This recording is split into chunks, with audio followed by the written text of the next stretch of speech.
के साथ दोस्ती का ड्रामा कर रहे चीन ने अचानक उसका साथ छोड़ दिया। यूक्रेन पर हमले के बाद बुरी तरह से अमेरिकी प्रतिबंधों की मार झेल रहे रूस को अब चीन ने बड़ा झटका दे दिया है। रूस के एक बड़े अधिकारी ने कहा है कि चीन ने उसे विमानों के पुर्जे देने से इनकार कर दिया है। रूसी अधिकारी ने कहा है कि चीन ने विमानों के लिए जरूरी पुर्जे देने से साफ मना कर दिया है। आपको बता दें कि अमेरिकी प्रतिबंधों के कारण रूस को विमानों के पुर्जे मिलने में बहुत दिक्कत हो रही है, लेकिन चीन ने अचानक रूस की मदद करने से इनकार कर दिया है। चीन के इनकार करने के बाद अब रूस को अपने दोस्त भारत से उम्मीद है। रूस के अधिकारी ने कहा है कि अब इन पुर्जों के लिए भारत से आयात की संभावना को तलाशा जाएगा। रूस ने भारत से मदद की उम्मीद ऐसे समय पर जताई है जब चीन से तनाव के बीच रूस ने भारत को बड़े पैमाने पर। मैं सिर्फ ये बात कह रहा हूं कि अब ये जो मामला यूक्रेन का चल रहा है, ये एक आलमी जंग ले गया है। इसको आप जो मर्जी कहें, एक ऐसी जगह है जिससे आलमी जंग वो है जिससे दुनिया का हर आदमी इफेक्ट हो। ये इधर इधर दाएं बाएं ये बड़े तरीके के साथ चल रहे हैं। अच्छा, इंडिया का मुझे नहीं पता कि इंडिया की आगे क्या पॉलिसी होती है। इंडिया को खोल के बात करें, इंफॉर्मेशन भी है, डिसइंफॉर्मेशन भी है, इकोनॉमिक वॉरफेयर भी हो रहा है, इसमें प्रोपेगेंडा भी हो रहा है, इसमें जो है वो वेपन्स भी दिए जा रहे हैं। इसमें वेपन्स इस्तेमाल कौन करेगा ये कोई नहीं जानता। अगर यूक्रेन में इतना असला पहुंच गया है कि वो मेरे ख्याल से किसी बड़े मुल्क के पास इतना असला नहीं है, लेकिन वो असला वहां पहुंच चुका। हिंदुस्तान दोनों को मैनेज कर रहा है। S-400 अभी रिसेंटली लिया, दिसंबर में व्लादिमीर पुतिन ने विजिट किया, और उससे पहले मतलब उन्होंने क्वाड का हिस्सा बने इंडियंस, और बाकायदा उसके साथ 4 मुल्कों की जो एक तंजीम बनी है वॉर के लिए, तो उसमें Japan, Australia, America and Hindustan है। सर, हम क्यों नहीं कर सक रहे? हमारा क्या मसला है कि हम या तो एक तरफ हो जाते हैं या बिल्कुल अपोजिट होते हैं या बिल्कुल उनके साथ जाके गले लग जाते हैं? तो ये क्या बैलेंस नहीं लेके आ सक रहे होते हैं? देखें, जब हम इंडिया के साथ कंपेयर करते हैं तो एक चीज याद रखिए कि इंडिया इनिशियली सोवियत कैंप का हिस्सा था। एग्जैक्टली, ठीक है।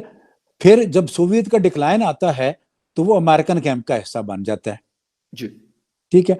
और अभी इस बार उन्होंने सिक्योरिटी काउंसिल में अमेरिका के खिलाफ वोट दिया। सर ये बड़ा मतलब बड़ा पॉइंट। ये देखें ना, ये चीजें ये हमें नजर आता है कि वो बड़ा वेल मैनेज्ड कार है। कि दुनिया की 2 दिग्गज विमान निर्माता कंपनियों बोइंग और एयरबस ने विमान के उपकरणों को रूसी एयरलाइन को सप्लाई करना बंद कर दिया है। इससे रूसी विमानों के खड़े हो जाने का खतरा पैदा हो गया है। इन सभी के बीच रूस की सरकार के अनुरोध पर संयुक्त राष्ट्र सुरक्षा परिषद आपात बैठक करेगी। रूस ने दावा किया था कि अमेरिका जैविक हथियारों के विकास के लिए पैसा मुहैया करवा रहा है। बहरहाल रूस के लिए दिक्कतें बढ़ती जा रही हैं। प्रतिबंधों का असर रूस की अर्थव्यवस्था पर पड़ना शुरू हो गया है और अब यह असर धीरे धीरे दुनिया में भी फैल रहा है। रूस की सरकारी तेल कंपनियों पर प्रतिबंधों के कारण अब अंतरराष्ट्रीय बाजार में कच्चे तेल के दाम बढ़ रहे हैं, जिसका असर आने वाले दिनों में देखने को मिल सकता है। प्रतिबंधों के कारण रूस की सरकारी कंपनी तेल नहीं बेच पा रही है और इसी बीच रूस की सरकारी तेल कंपनी ने भारत को एक बड़ा ऑफर दे दिया है। रूसी तेल कंपनी भारत को तेल पर 25 से 27% डिस्काउंट की बात कर रही है। तो फिर भी हम कुछ नहीं यार, ये बैठे कुछ नहीं हो रहा। बाहर के 9/11 के असरात पूरी दुनिया पे, इसी तरह यूक्रेन के, रशिया के, ये सारे हालात, और हम अपनी हिस्ट्री को भी जरा पढ़ें कि भाई उस वक्त क्या हालात क्या कैसे होते थे।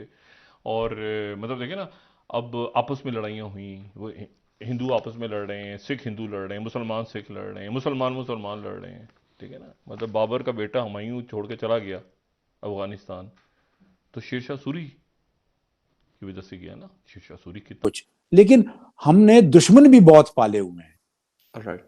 चाहे वो इंडिया की सूरत में है, चाहे वो अमेरिका से नाराजगी की सूरत में है, चाहे टीटीपी है, चाहे बलोच सब नेशनलिस्ट हैं, चाहे सेक्टेरियनिज्म है, चाहे टेररिज्म का एक फिनोमेना है जो 20 साल में चला और उसने पीटीएम जैसे लोगों को जन्म दिया, टीटीपी को जन्म दिया, और आईएसआईएस अफगानिस्तान में आई, आईएसआई के उधर आई। तो ये सारी चीजें इकट्ठी हो गई हैं और फिर